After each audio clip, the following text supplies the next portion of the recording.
Hello. Welcome to our morning meeting. Hello, everyone. We're here with Gaia, our beautiful great horned owl this morning. Good morning. Let me know when you're here and where you're from, and we will give you all a shout out. Thank you all so much for tuning in. Good morning, everybody. Hello. We'll wait for some folks to tune in before we get started. Hi, everyone. Hi. Good morning, everybody. We have our beautiful great horned owl ambassador with us today. Her name is Gaia. You've seen Gaia before, and a lot of times we're in our office with Gaia, and she definitely prefers to be outside. So we're sitting outside today. It's a little bit chilly, and I think it's like snowing or hailing or something. So we'll see how this goes. But Gaia is certainly more comfortable where it's a little bit cooler. Good morning, Tiffany. Hello. So when you come on in, let us know that you're here, and I'll give everyone a shout out. Also, let us know where you're from. We love hearing where everybody is from. We get viewers from all around the country, so that's really cool. Gaia is about 8 years old. She's probably, about that age. She was brought to us at a pretty young age, so we can guess pretty well how old she was. She was most likely like 3 or 4 months old when we got her. She originally fell from her nest when she was, trying to fly off to learn how to fly, to learn how to hunt. And we suspect that she had been tousled in the nest or got, nipped by one of her siblings. And that caused a permanent injury to this wing over here. You can see droops a little bit, so it's actually her elbow that's affected. And so she fell to the bottom of a tree when she was learning how to fly, and unfortunately was unable to get up off the ground again and go off and fly off with her family and learn how to hunt. So luckily she was brought to us, and we were able to figure out pretty quickly that she was going to be non-releasable. Good morning, Sue. Good morning, Chuck. Hello. And Guy has been with us ever since. And because she was so young when she came to us, she adapted pretty quickly to being in captivity, to living with people, which is a good thing if an animal's going to be with us for the rest of their lives. And these guys could live into their 30s and 40s. So we'll have Miss Gaia with us for a long, long time, and we definitely want her to be comfortable around humans and around people. Hi! So Gaia lives with her mate, Galileo, actually in this building right behind her. And Galileo is most likely in his teens at this point. He came into us as an adult owl, though, so we are not quite sure. He was hit by a car and has an eye injury, a permanent eye injury. And this is something we see frequently with owls. So owls are often hit by cars. Raptors in general are often hit by cars. Our birds of prey, like our hawks and falcons and owls, are often hit by cars because they are found hunting near roads. Roads often are areas that have a very high amount of prey around them, either scurrying around eating garbage or trash, or because it's good habitat for them. And then a raptor will swoop down and try to take advantage of that gathering of prey animals and might get hit by a car. Or in the case of animals that will scavenge, like vultures or some hawks, they might swoop down to collect some roadkill and get hit by a car.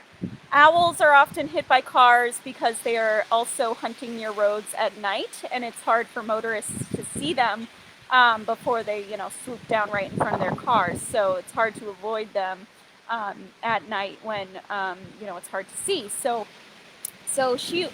Galileo was hit by a car and sustained some permanent eye damage that prevents him from really being able to find food very well, to see very well. So he will be with us for the rest of his life. Good morning, Diana. Hello, in North Berwick. Hello. And what's interesting about that is owls, their eyes take up such a large proportion of their skulls, of the area in their brains or in their skull, that they can get eye injuries pretty easily if they're hit in the head in any way. They usually will sustain some kind of an eye injury Their eyes take up around like 30% of their skull. You can see she can turn her head all the way back to see what's behind her. Yeah. And so when an owl gets hit by a car, they are usually, we usually do worry about eye injuries. And sometimes owls with less than perfect eyesight can be released. They use their hearing to hunt quite a bit. So female owls especially are able to usually survive pretty well with maybe only one fully sighted eye.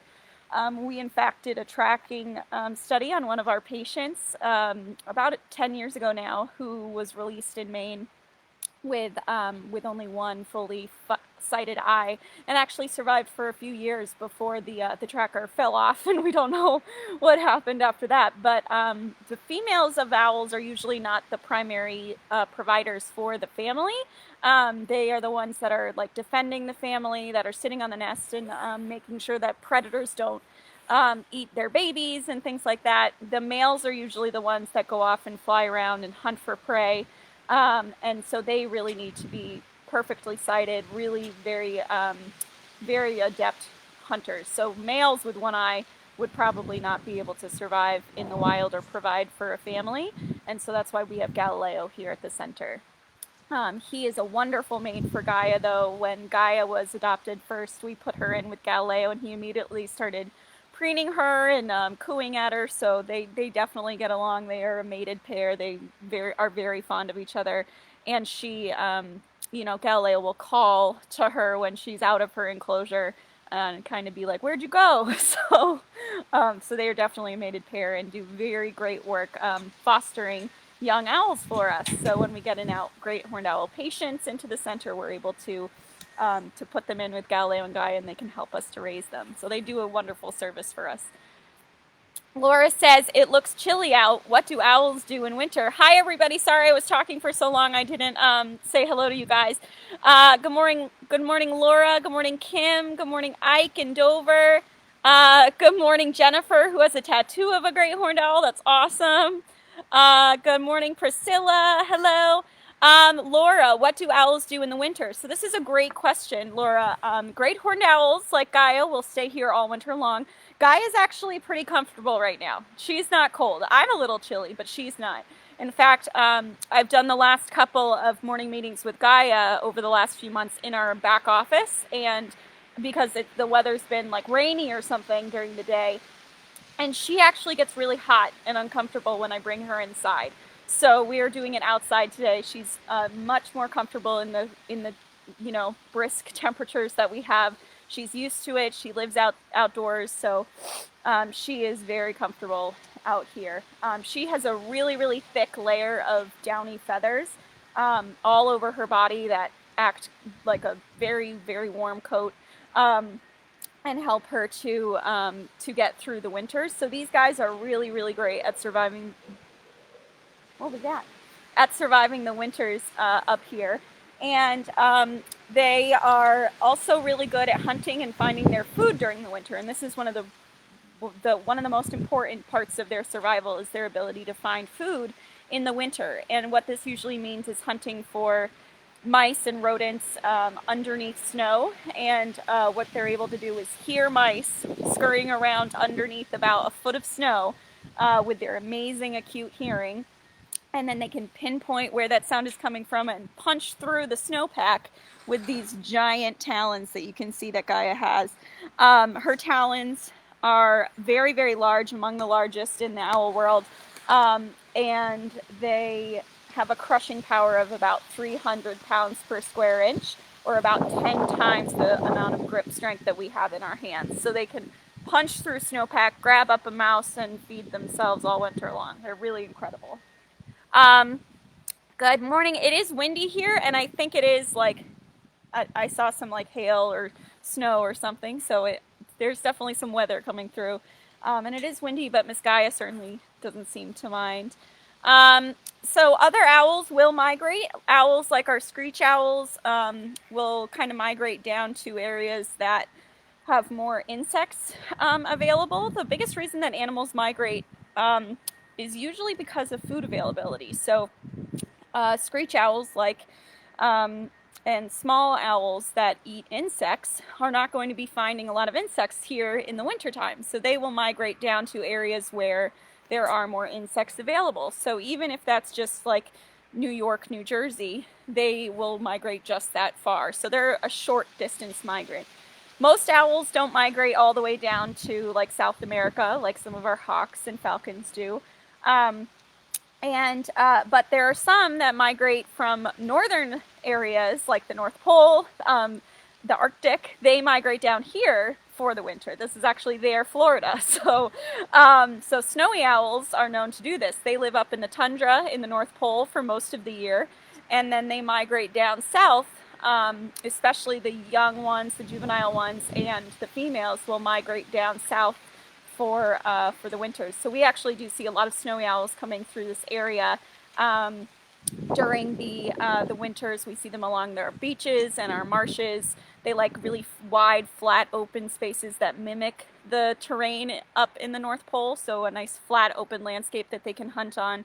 And so we do see a lot of them coming through. We're due for an eruption year. They usually come in cycles where they'll be like every 3 or 4 years, a ton of them coming through. So we are due for one of those soon, which is exciting. And we see a lot of them at the beaches around here, like in Rye along the seacoast, in Kennebunk. Biddeford Pool gets a lot of them. Plum Island down in Newburyport gets a lot of them. And then the marshes all around us also get them as well. Airports are another area that snowy owls really like to occupy because it's wide open and flat. There also are usually plenty of small rodents and rats and things like that for them to eat. So a lot of the major snowy owl research that has been done out of Logan Airport in Boston because they love it there so much. So snowy owls will definitely be coming through this time of year. We're gonna start seeing them coming this month. So exciting stuff. And they're in the same family. Yeah, Chuck, the snowies will come all throughout the seacoast area. You know, it just depends on how balmy they need it to be. Some of the ones that are used to the cold, or used to it being a little bit colder, might only come down here. Some of the really young ones. Did it get windy? I know it. That's so windy. Yeah, it's windy. Good girl. You okay? She got a little startled by the wind. There was a gust of wind. I know. You're okay. So some of the snowy owls that would maybe live a little bit farther up north, or used to it a little bit colder, would come here, and then some of the ones that might live up in like northern Canada, and they might come, go down to Rhode Island, New Jersey, and along the coast, along the beaches there. So yeah, very, very true, Chuck. We do see them all over the Atlantic coast. Good morning, everybody. Thank you guys so much for tuning in. If you guys have any questions about Gaia, please let me know. I'm happy to sit and chat with you guys with Gaia. There is some construction noises you can probably hear behind us. They're doing some of the really amazing site work over at the new center. So they're doing a lot of landscaping. They're doing the driveway and making it so that folks can actually like drive up to the center, which is really cool. They are excavating the back area where our ambassador building will be moving to. So there's a lot of really cool stuff going on over there. It looks really beautiful. Hi, Sierra. Hello from Utah. Loves owls. That's really cool.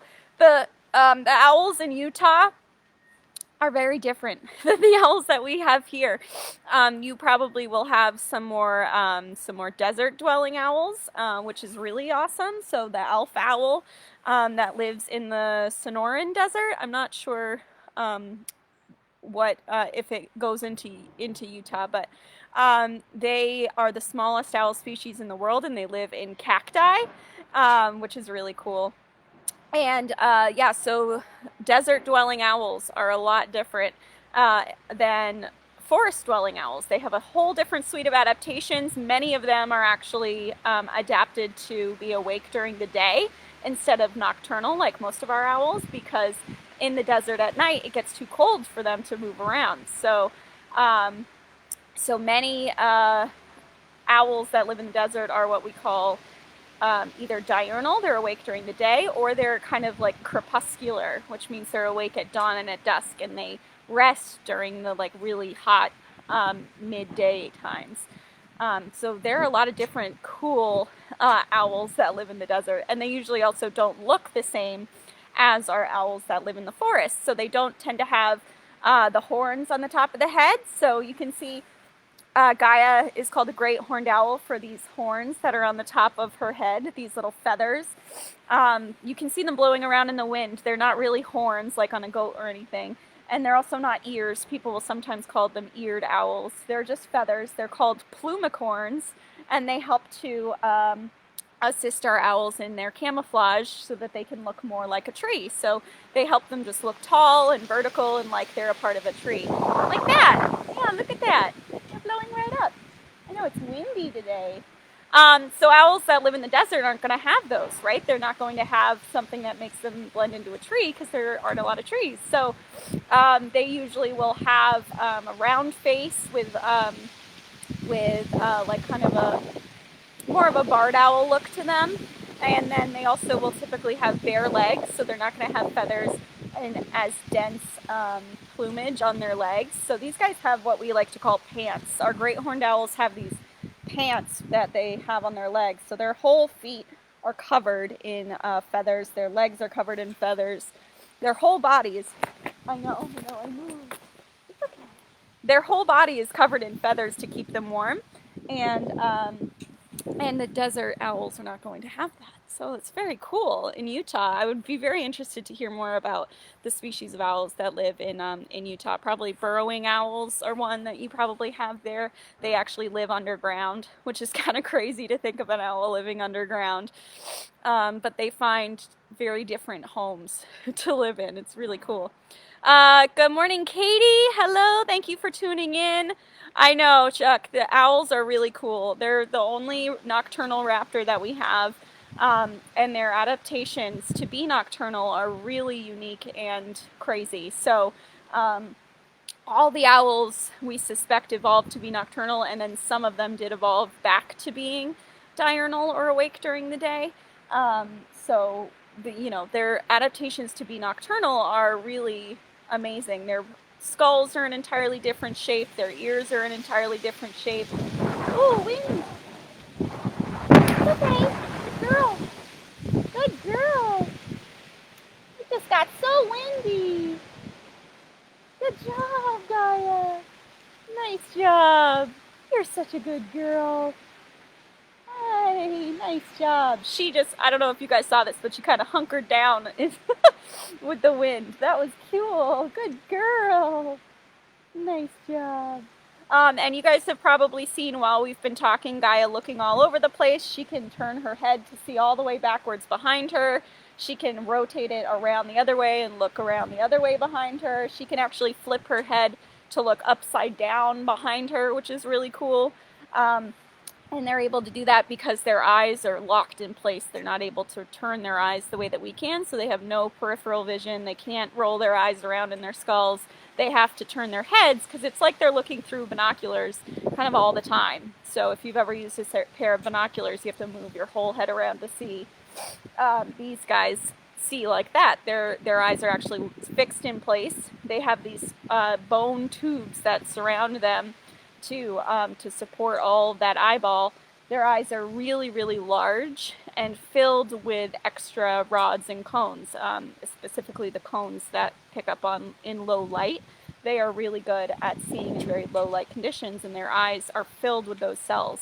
So they're really, really, really big, but they're also locked in place, and that's why they have to turn their heads all the way around like that. Yeah, you did so good with that windy gust. I know. Something that's kind of cool about great horned owls is they are an apex predator, so they are at the top of their food chain. Apex predators are what we call animals like humans or lions or sharks, animals that are at the top of their food chain. So there's really nothing in the wild that's going to hunt them when they're full grown.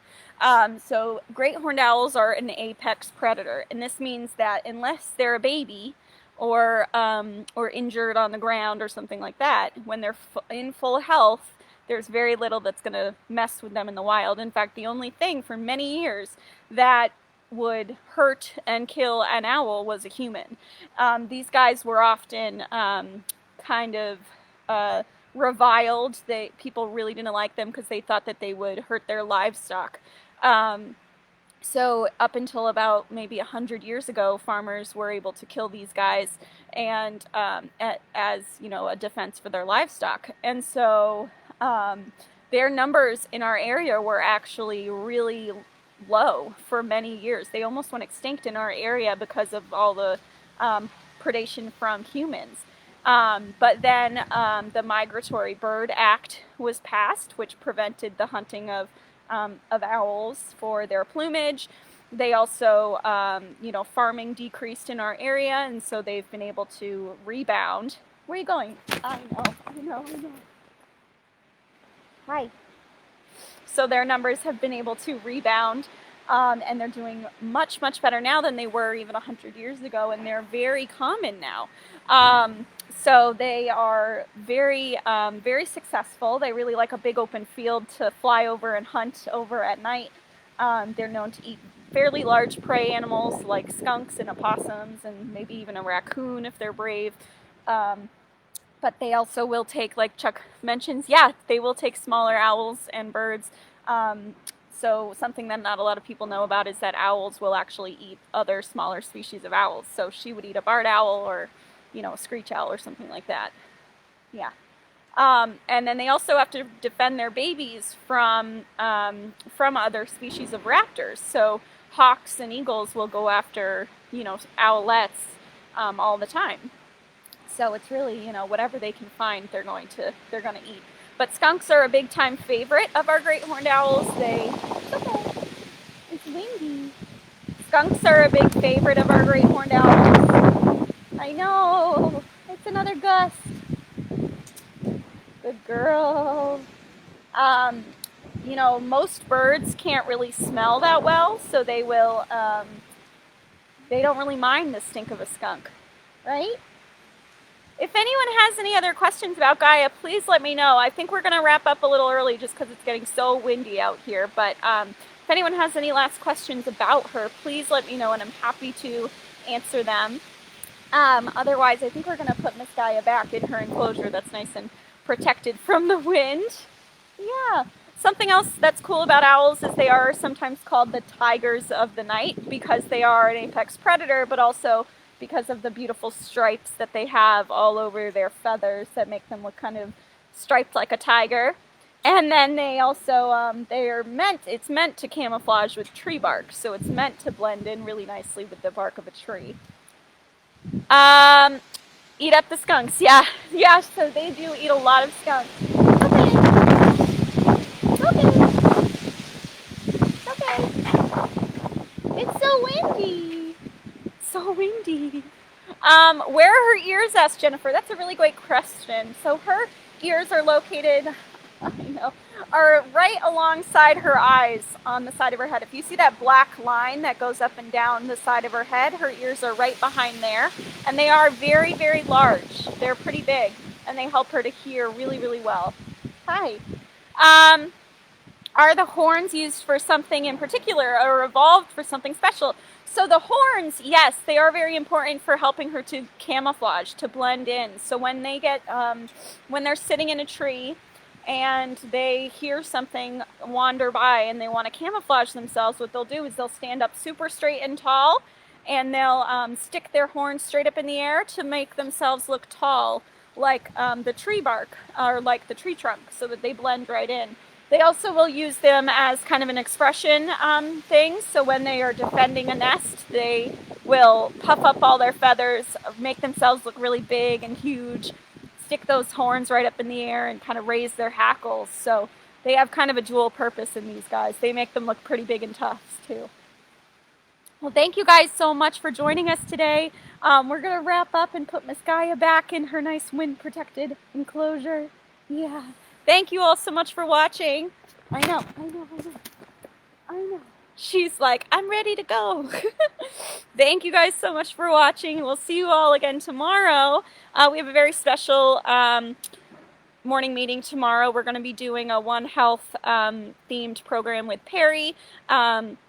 It's International One Health Day, so we're going to be focusing on the ways that all of our human health, ecosystem health, and animal health are all connected. So thank you guys so much for watching. We'll see you again tomorrow. Have a great rest of your Monday and your week. Thanks, everybody. Bye.